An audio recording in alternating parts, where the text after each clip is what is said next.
अब जैसे राजा अम्बरीश थे सतयुग में, वही आत्मा राजा जनक हुए, और वही आत्मा राजा जनक के समय अपना जो पुण्य किया था, यज्ञ धर्म किए थे, उनको स्वर्ग में समाप्त करके वही आत्मा फिर ये गुरु नानक देव जी हुए, जो सिख धर्म के प्रवर्तक है। अब सतयुग में परमात्मा गए, इस आत्मा ने परमात्मा की बात को स्वीकार नहीं किया।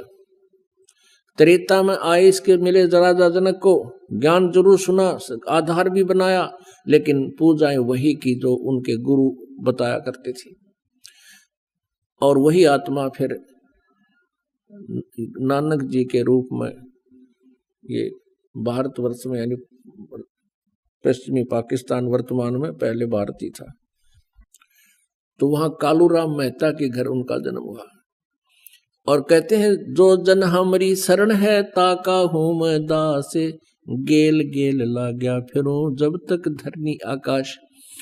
तो फिर नानक जी को परमात्मा मिले बेई नदी पे, और फिर उनको ज्ञान दिया, तब उस पुण्यात्मा का कल्याण हुआ।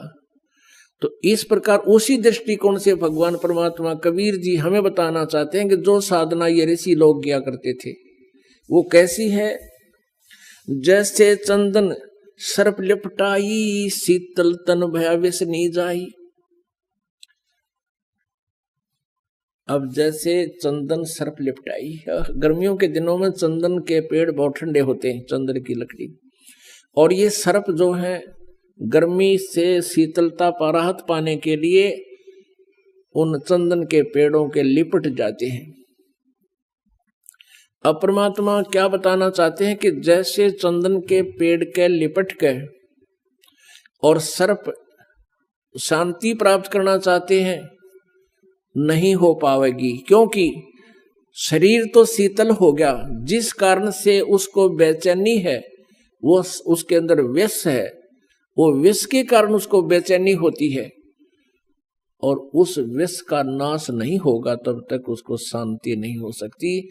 तो ऐसे परमात्मा बताना चाहते हैं कि जैसे सर्प चंदन लिपटाई, शीतल तन भया विष नहीं जाई, अर्थात उसकी जो कारण है दुख का वो नष्ट नहीं होता। तो कहने का भाव यह है कि जैसे तुम साधनाएं कर रहे हो, इससे तुम्हें ये महसूस हो रहा है कि हम कुछ भक्ति कर रहे हैं, आप संतुष्टि महसूस कर रहे हो, लेकिन जिस कारण से आपको दुख होगा वो पाप कर्मों के कारण, और सत साधना ना मिलने से वो पाप नाश नहीं होते। जब तक वो पाप नाश रूपी विष नाश नहीं होगा तो आप जी को शांति नहीं हो सकती। जो साधनाएं तुम कर रही हो ये तो ऐसी है जैसे सर्प चंदन के लिपट के और महसूस करता है कि मुझे कुछ राहत मिल रही है, लेकिन वो राहत सही नहीं है, वो तो उस विष के कारण है। वो विष नाश होगा तभी बात होगी। आगे क्या बताते हैं, सीप माही जो मोती मुक्ता हल, बाहर खारा नीर हलाहल। सार वस्तु तो अंदर लीनी, सुख जमीन को दीक्षा देनी। सुख जमीन मिलता ना भाई, तो स्वाति सीप सब ऐड़ी जाही। सुख जमीन की टक्कर लागे, जब मोती सो है गल दागे। खारा नीर गंध हो जावे, दोपड़ खुले कौन चितावे। सुख जमीन सतगुरु जल माही, स्वाति सीप का मेल कराही। ऐसे सतगुरु मिले जगासी, तो पावे वो पद अविनाशी। सुख जमीन सतगुरु हो आया, जिन ये तत्व भेद बताया। कर्म कुसंगत खारा नीरा, मोती खंड होत घन हीरा।